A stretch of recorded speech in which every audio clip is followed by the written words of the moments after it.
Nah, jadi kita bedakan expiration date sama beyond use date.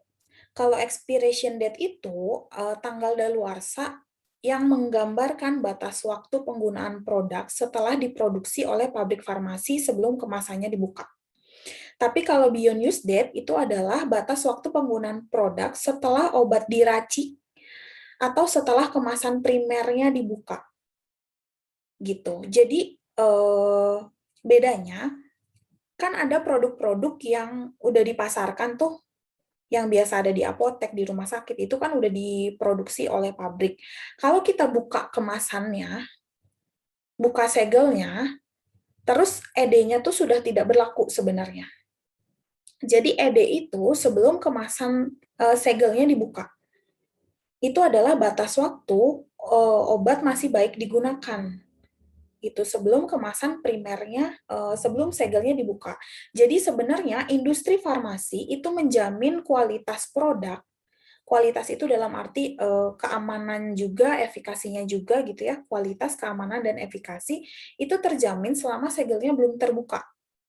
Selama penyimpanan gitu ya. Yang ada di kemasan itu sebenarnya selama segelnya belum terbuka. Kalau segelnya udah terbuka atau udah dilepasin dari kemasan primernya, itu yang berlaku sebenarnya beyond use date gitu. Jadi ini untuk obat yang ada di pasaran. Tapi kalau kita bikin racikan, misalnya racikannya terserah mau dari obat yang udah ada di pasaran atau racikan dari serbuk-serbuk yang biasa dilakukan di farmasetika ini. Nah, kalau itu racikan, yang berlaku juga beyond use date. Itu perbedaannya. Nah, kita kan tadi ngomongin kemasan primer kan.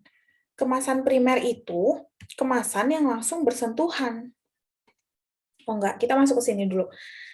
Jadi ceritanya expiration date itu jaminan sediaan itu masih memenuhi syarat kan. Nah, BUD sama ED ini sebenarnya batasan waktu di mana suatu produk obat masih berada dalam keadaan stabil atau dianggap stabil. Stabil di sini itu dia punya karakteristik kimia, fisika, mikrobiologi, terapeutik, toksikologi yang tidak berubah dari spesifikasi. Jadi kata kuncinya di sini adalah stabil. Stabilnya itu karakteristiknya itu tidak berubah dari spesifikasi. Spesifikasi apa yang sudah ditetapkan oleh industri farmasi ini, oleh industri farmasi. Nah, info buat kalian, sebenarnya ED ini kan lewat uji stabilitas ya.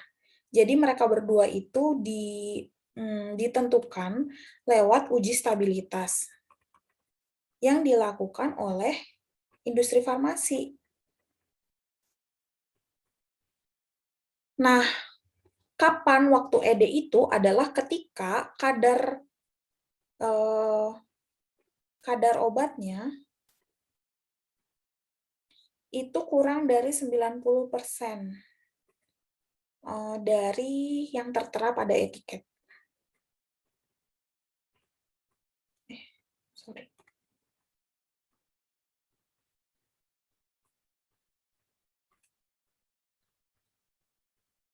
Nah, gini.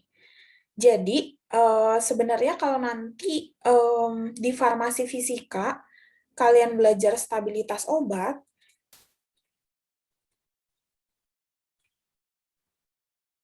ada namanya T90. T90 ini adalah waktu di mana kadar obatnya 90% dari yang tertera pada etiket.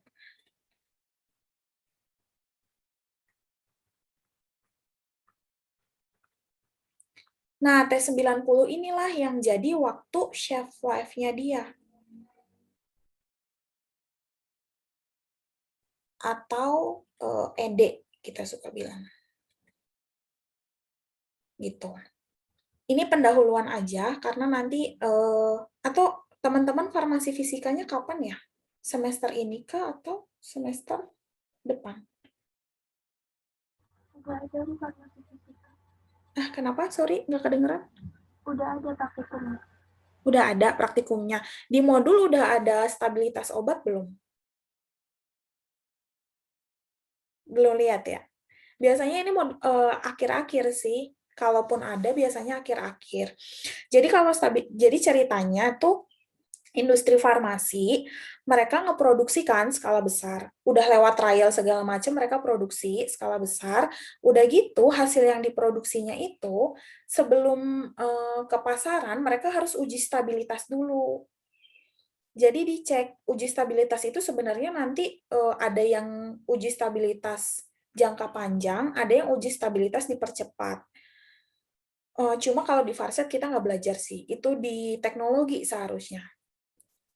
Setelah Farset nanti akan ada teknologi. Nah, dari uji stabilitas itu kan dia disimpan pada suhu penyimpanannya kalau jangka panjang tuh. Disimpan pada suhu penyimpanannya, terus nanti kita sampling tuh. Tiap berapa lama kita sampling. Misalnya tiap 3 bulan atau tiap berapa itu tergantung dari standar operasional prosedur dari industri itu. Tapi kalau syarat dari kompendialnya itu atau syarat dari ICH-nya itu samplingnya cuma bulan ke-6 sama bulan ke-12, tapi biasanya industri lebih rajin gitu ya, titik samplingnya lebih banyak. Nah, saat habis sampling itu mereka uji kadar. Mereka uji kadar. Misalnya nih, kalau yang di pasaran itu paracetamol 500 mg. Nah, mereka uji benar nggak sih yang obat ini tuh mengandung paracetamol 500 mg gitu. Kalau misalnya dia sudah kan lama-kelamaan selama penyimpanan itu kadarnya menurun, kadar obatnya menurun. Ada kondisi di mana paracetamolnya itu tinggal 90% dari 500 mg tadi. 450 mg gitu. Kalau yang di etiketnya mah paracetamol 500 mg, setelah dicek dia ternyata paracetamol 450 mg. Nah, waktu itulah di mana dinamakan T90. Itulah expired date-nya. Jadi expired date yang ada yang biasa teman-teman lihat itu biasanya industri farmasi sudah melewati tahap stabilitas obat dan sudah diketahui T90-nya tuh pada waktu kapan gitu. Itu cara netapin expired date kalau di industri. Sekarang, karena kita meracik, kita pakainya beyond use date gitu. Sama, ini juga jaminan kalau sediaan kita tuh masih stabil dan masih memenuhi syarat untuk bisa dikonsumsi oleh pasien. Nah, ini yang tadi, kan kita ngomongin kemasan primer ya. Jadi beyond use date itu berlaku kalau kemasan primer dari industrinya itu sudah dibuka, segelnya udah dibuka, atau dari hasil racikan kita gitu. Kemasan primer itu kemasan yang langsung bersentuhan sama obatnya. Langsung bersentuhan sama obatnya. Contohnya kayak botol. Ini untuk sediaan sirup. Terus kalau kalau salep-salep kan biasanya ininya tube. Tube salep di pasaran tuh banyaknya bentuknya yang tube kayak gini. Terus ada lagi tetes mata. Tetes mata ini sekarang ada 2 bentuk. Ada yang dosis ganda kayak gini, ada yang mini dos. Ya dia bisa dipakai beberapa kali, tapi stabilitasnya lebih rendah yang mini dos ini. Kalau yang ini, yang kemasan besar biasanya memang ada pengawetnya. Gitu. Nah, kalau misalnya mereka sudah dibuka, itu tuh nggak bisa disimpan lama-lama. Nah, jadi kalau misalnya teman-teman di pelayanan, di apotek, atau di rumah nih ya, ada obat-obat yang sudah lama dibukanya, terutama obat-obat cair, lihat lagi terakhir dibuka kapan. Dia masih bisa dipakai atau enggak. Kalau misalnya di pelayanan ada yang nanya, Bu, kalau misalnya sirup ini udah saya buka, terus anak saya udah sembuh, saya simpan di kulkas, kan suka kayak gitu ya ibu-ibu. Saya simpan di kulkas, nanti kalau anak saya sakit lagi tinggal saya kasih ini. Boleh atau enggak? Gitu. Jawaban boleh enggaknya gimana? Lihat beyond use date-nya. Setelah dibuka, setelah dipakai, sampai kapan sih obat itu masih boleh diminum? Karena kalau udah lebih dari beyond use date-nya, ya udah nggak bisa, Bu. Ini maksimal 1 bulan, misalnya. Ini maksimal 1 bulan kalau ibu sudah buka. Jadi kalau udah lewat 1 bulan dibuang Bu, karena sudah tidak memenuhi syarat lagi, atau bisa bilangnya karena udah apa ya, jelasin ke pasiennya, biasanya tidak memenuhi syarat ya, atau efikasinya sudah rendah gitu. Nah sekarang, nah ini dia. Ini yang harus kalian hafalkan sebenarnya. Ini beyond use date dari obat-obatan. Jadi, kalau teman-teman perhatikan, di farmakope, di bagian antibiotik, misalnya kalian buka antibiotik, di keterangan di farmakope itu suka ada, cantumkan daluarsa pada etiket. Kalau kalian buka farmakope kan lagi nyatet hal-hal khusus, suka ada cantumkan daluarsa pada etiket. Nah, karena kita meracik, daluarsanya itu pakai BUD. Sekarang BUD-nya apa? Tergantung dari sediaan teman-teman.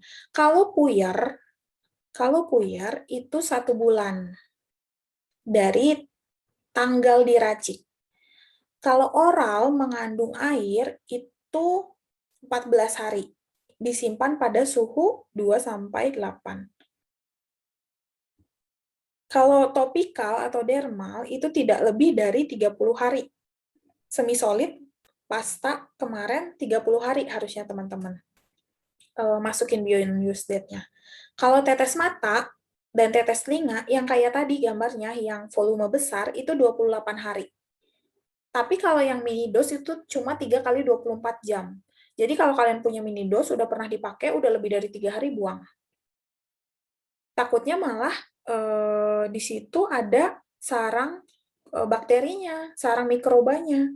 Kan kalau berair itu dia lebih rentan ya, dia pertumbuhan mikroba, media yang baik untuk tumbuhnya mikroba kalau air itu. Makanya sediaan-sediaan yang mengandung air dia lebih rendah, lebih pendek tanggal beyond use date-nya. Kemudian kalau sirup kering, itu 7-14 hari setelah diencerkan, setelah direkonstitusi. Kalau injeksi insulin 28 hari dari pertama kali digunakan, disimpannya pada suhu biasa. 60 hari kalau dia disimpan di suhu 2-8 derajat Celcius. Ini kalau untuk insulin ya,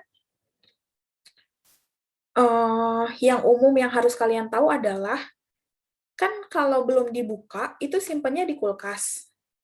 Kalau belum dibuka, simpannya di kulkas. Kalau Bapak Ibu yang di rumah sakit, yang bekerja di rumah sakit, mau kita nganterin insulin juga pakai es kan, maksudnya pakai pendingin gitu. Tapi kalau misalnya sudah dibuka, simpannya di suhu ruang aja. Kalau sudah dibuka, toh nanti kan kalau udah dibuka itu dia akan dipakai terus kan. Jadi dia masih bisa 28 hari di suhu biasa. Kalau belum dibuka, dia di lemari es. Karena kalau disimpan di suhu biasa, itu bahasanya apa ya? Itu penguraiannya lebih cepat. Jadi ED-nya tidak sesuai expired date-nya. Gitu. Nah, ini sumber utamanya itu ada dari USP, US Pharmacopeia. Hari ini nanti akan aku upload nih PPT-nya sama USP-nya. Jadi kalau teman-teman penasaran sumber utamanya itu lihatnya dari mana, ada di USP, nanti akan aku upload juga USP-nya. Carinya yang compounding non-sterile product atau compounding sterile product, tergantung produknya itu sediaan steril atau bukan.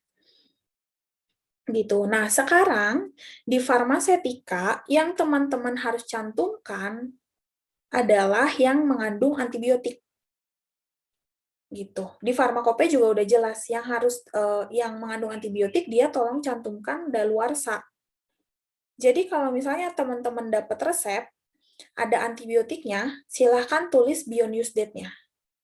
Biasanya di topikal nih banyak. Di topikal ada antibiotik-antibiotik.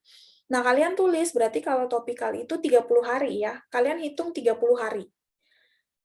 Ini satuannya hari, teman-teman. Jadi hitung 30 hari. Bukan berarti, jadi ingat tanggalan ya, tanggalan kan ada yang 31, ada yang 29, kalau Februari 28 gitu.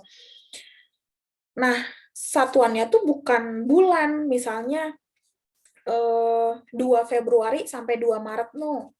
Tapi hari. Kalian harus hitung hari. 30 hari kemudian itu tanggal berapa. Jadi nanti di etiket teman-teman ditulis di situ. Misalnya signanya SUE, signa usus eksternum untuk pemakaian luar. Tulis dalam kurung BUD tanggalnya.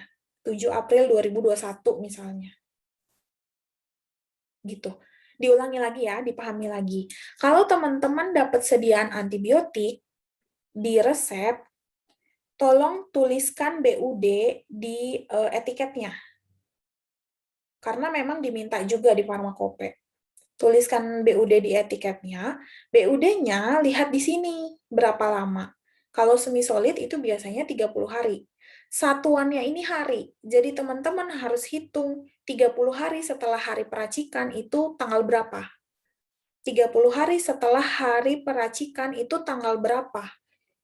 Belum tentu dia 1 bulan kemudian, bisa jadi tanggalnya maju apa mundur, tergantung kan bulan itu harinya pas 30 atau 31 atau malah 28 gitu kan. Nah, itu yang dilakukan kalau kita di praktikum. Kalau yang tidak mengandung antibiotik sebenarnya tidak wajib, tapi BOD ini berlaku. Kalau yang tidak mengandung antibiotik, sebenarnya teman-teman nggak wajib nulis di etiket, tapi ini berlaku. Jadi kalau yang di pelayanan yang sudah bekerja, kalau ada pertanyaan kayak tadi udah bisa tuh jawabnya. Gitu. Sebenarnya ini ada kekurangan sih. Karena di sini tulisannya oral mengandung air tidak lebih dari 14 hari. Tapi kalau sediaan yang di pasaran itu oral mengandung air, dia mengandung dia mengandung pengawet. Kalau mengandung pengawet setauku bisa lebih dari ini. Dia bisa 1 sampai 3 bulan mungkin. Nanti kalau penasaran baca farmakope US-nya, US farmakopenya gitu. Jadi yang ada di sini itu untuk sediaan-sediaan yang kalian racik. Sering juga meracik sirup kering ya. Jadi untuk sediaan antibiotik itu kayak amoksisilin gitu, dia kan harus direkonstitusi dulu sebelum dikasih ke pasien. Nah, itu BUD-nya 7 hari biasanya, 7 hari setelah dibuka. Kalau di situ tulisannya 7 sampai 14 hari, tapi kalau untuk amoks itu biasanya 7 hari. Gitu ya. Jadi ini yang harus teman-teman hafalkan. Biasanya juga suka keluar nih kalau di uji kompetensi, suka ditanya tentang beyond use date. Nah, dari tutor-tutor sebelumnya juga kan aku suka bilangnya, ini nih suka keluar di uji kom, ini suka keluar di uji kom. Nah, itulah yang maksudnya adalah itu poin-poin penting yang harus teman-teman pahami dari sekarang dan hafalkan kalau bisa. Jadi nanti nggak keteteran tuh ketika udah tingkat akhir dan mau uji kompetensi. Karena mulai tahun ini kalau nggak salah, uji kompetensinya itu jadi syarat kelulusan. Kalau teman-teman nggak lulus uji kompetensi, nggak bisa lulus dari kuliahnya gitu. Belum dianggap lulus. Kalau tahun-tahun sebelumnya, dari kuliahnya bisa lulus, uji komnya tinggal ngulang aja kalau nggak lulus. Karena kuliahnya udah dianggap lulus. Nah, kalau sekarang nggak bisa, udah jadi sumatif si uji komnya. Kita lanjut ya. Jadi expired date ini tuh dicantumkan oleh industri farmasi. Biasanya ada di kemasan obat nih. Ya, ada luarsanya kapan. Nah, ini tuh expired date atau expiration date tadi. Ini sebelum segelnya dibuka. Segel kemasan primer ya, bukan sekunder. Sekunder kalau dus itu kan sekunder. Ini segel kemasan primernya atau botolnya. Sementara beyond use date tidak selalu tercantum. Idealnya, beyond use date dan ED ditetapkan berdasarkan hasil uji stabilitas yang tadi aku cerita. Stabilitas produk obat dan dicantumkan pada kemasannya. Nah, sekarang teman-teman yang udah yang sering lihat brosur obat, Coba disimpan, dibaca brosur obatnya. Beyond use date kadang memang sudah suka ditentukan oleh produsen atau industri farmasinya. Jadi kecuali dinyatakan lain, beyond use date itu bisa di luar ini nih. Ini kan tadi udah ada ketentuannya nih. Sebenarnya bisa di luar ini kalau industri farmasi itu melakukan uji stabilitas. Jadi ada tuh industri farmasi yang rajin. Dia melakukan uji stabilitas dan dicatat beyond use date-nya berapa. Biasanya dicantumkan di brosur. Coba lihat sebelah kanan, di brosur ada tertulis, setelah penambahan aqua destilata, suspensi tidak boleh disimpan lebih dari 7 hari. Nah, ini tuh beyond use date. Kalau di produk yang bukan sirup kering, biasanya tertulis setelah segel dibuka, produk bisa disimpan, produk tidak boleh disimpan lebih dari. Nah, kata-katanya biasanya kayak gitu. Setelah segel kemasan dibuka, produk tidak boleh disimpan lebih dari sekian hari. Itu tuh beyond use date, teman-teman. Nah, biasanya adanya di brosur, tapi memang jarang, tidak semua ada. Gitu. Ini untuk expiration date dan beyond use date. Sampai sini ada yang mau ditanyakan?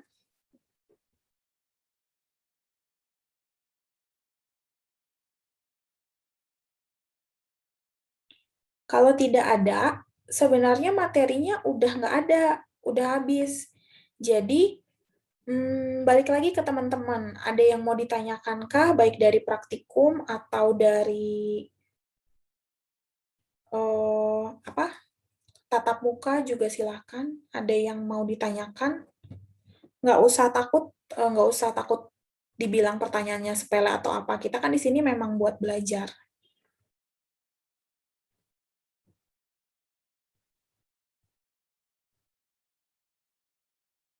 Ada yang mau bertanya? Pagi Bu, mau bertanya Bu. Ya, silahkan. Gimana, Pak? Jadi kalau di farmasetika praktikum ini setiap sediaan yang ada antibiotiknya kita tulis BUD-nya Bu di etiket. Iya, betul. Nah, Termasuk ini Bu, pulveras gitu. nah ini ya. Kalau untuk pulveres, ceritanya gini, Pak. Kalau untuk pulveres sama untuk sirup, dia kan untuk obat minum ya. Sebenarnya beyond use date-nya ini tuh eh, udah ke cover sama tulisan dihabiskan. Karena kalau untuk obat minum itu wajib dihabiskan. Jadi pasti seharusnya si puyer dan si sirup ini yang untuk obat minum, dia tuh sudah habis sebelum beyond use date-nya. Gitu. Jadi sebenarnya udah ke cover tuh sama tulisan dihabiskan. Tapi untuk topikal, dia kan nggak wajib dihabiskan kan antibiotiknya, topikal itu. Makanya kita wajib tulis beyond use date. Nah, kalau saya sendiri, prefernya itu disediaan topikal yang wajib. Sedangkan untuk puyer sama untuk sirup, itu saya nggak prefer untuk nulis. Karena sudah ke cover sama tulisan dihabiskan. Tapi jikalau mau nulis juga tidak salah. Nah, ini sebenarnya kesepakatan lagi sama dosen-dosen di praktikumnya. Apakah mau ditulis atau tidak?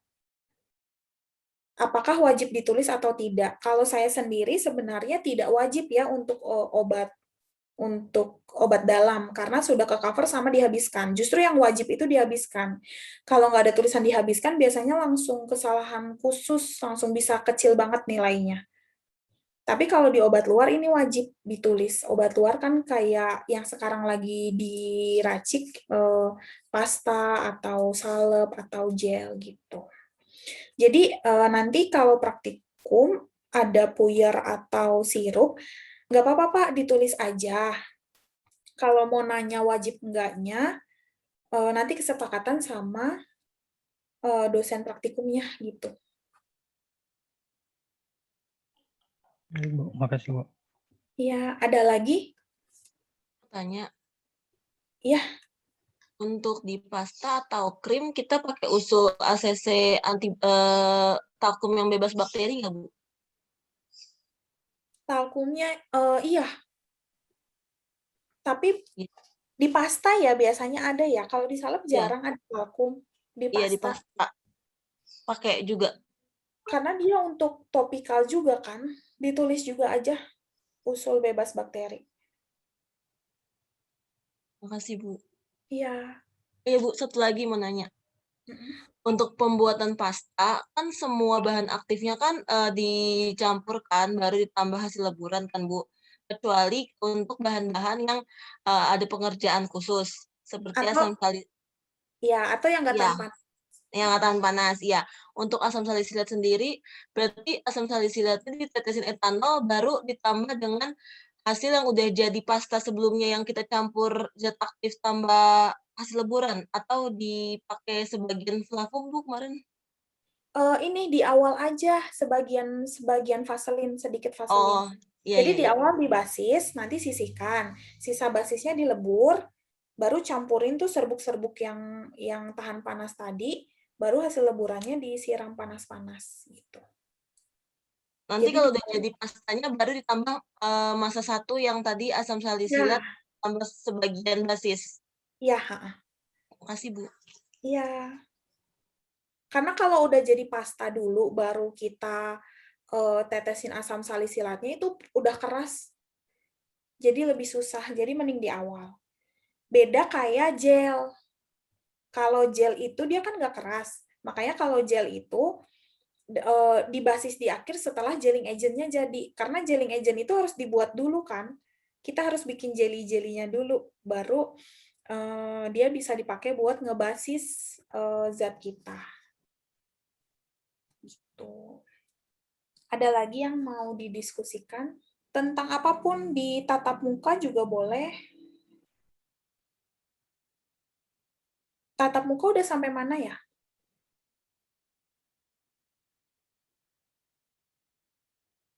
Salep, Bu. Masih salep ya?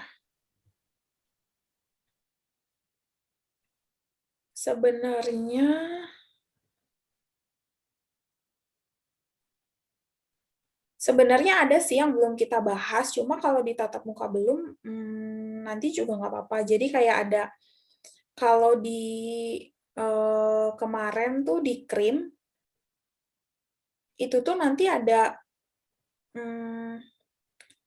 bisa pakai surfaktan. Nah, itu belum kita bahas tuh surfaktan tuh kayak gimana. Kenapa dia bisa bisa kayak gitu. Terus ada namanya HLB, hydrophil lipophil balance. Nah, ini tuh adanya itu biasanya di krim sama emulsi. Jadi, kan kalau di semi solid itu ada krim ya. Krim itu dia kan mengandung air. Mengandung air. Jadi krim itu tipenya ada air dalam minyak atau minyak dalam air. Maksudnya gimana air dalam minyak itu? Jadi dia itu sistem dispersi. Anggaplah ini medianya, terus nanti ada globul-globulnya. Nah, tapi homogen. Jadi airnya, ini tetesan air nih.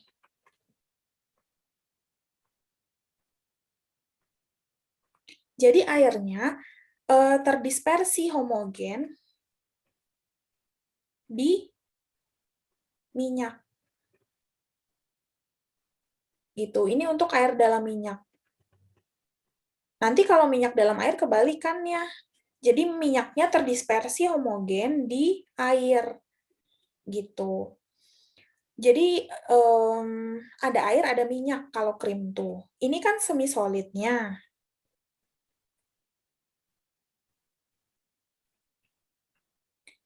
Yang ada air, ada minyak, kalau di liquidnya, itu namanya emulsi.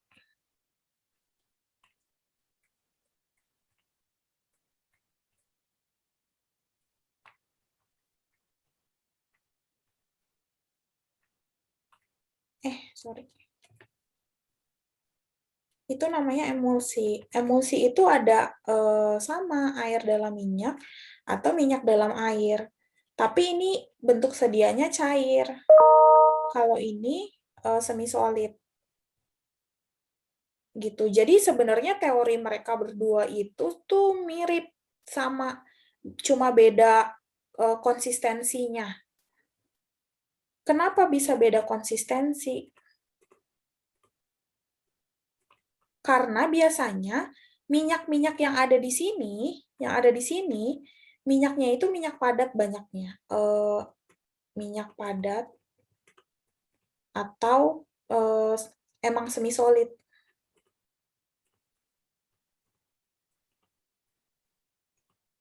Jadi yang ada di krim itu minyaknya minyak padat kayak parafin, terus sera, terus biasa ini juga masuk fase lemak nih, setil alkohol,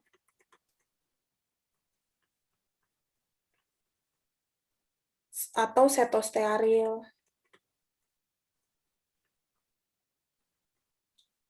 Nah, ini tuh masuk lemak. Banyakannya minyak padat atau semi solid. Sedangkan kalau yang diemulsi ini, minyaknya itu biasanya minyak lemak yang cair. Ya, kayak minyak ikan, atau parafin liquid. Ini parafinnya solid. Ini ada parafin liquid. Atau minyak ikan gitu. Atau pokoknya minyak-minyak yang cair biasanya. Bentuknya itu kayak minyak goreng lah. Minyak lemak itu bentuknya kayak minyak goreng. Ada lagi namanya minyak atsiri. Kalau dia minyak menguap.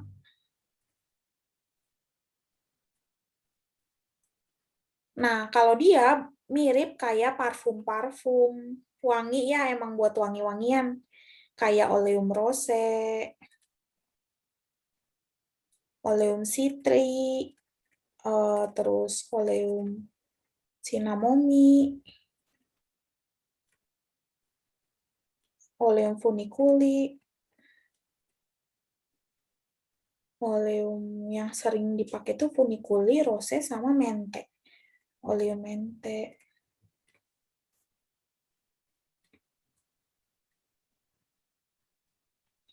Nah, inilah minyak atsiri. Dia juga masih masuk minyak.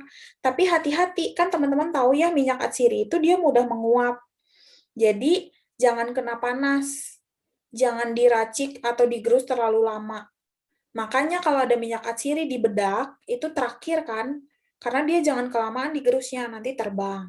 Kalau ada minyak atsiri di sedian-sedian ini juga biasanya terakhir. Terus kalau di krim misalnya ada minyak atsiri, dia nggak masuk di fase minyak, karena itu dipanaskan kan, nanti aja terakhir. Gitu. Walaupun dia minyak, tapi lihat karena dia mudah menguap, biasanya dimasukinnya terakhir. Kayak di resep juga ada elayosak ya. Itu ada minyak atsirinya kan? Nah, biasanya sih kalau nggak ada ketentuan khusus, biasanya dia ditaruh terakhir. Gitu.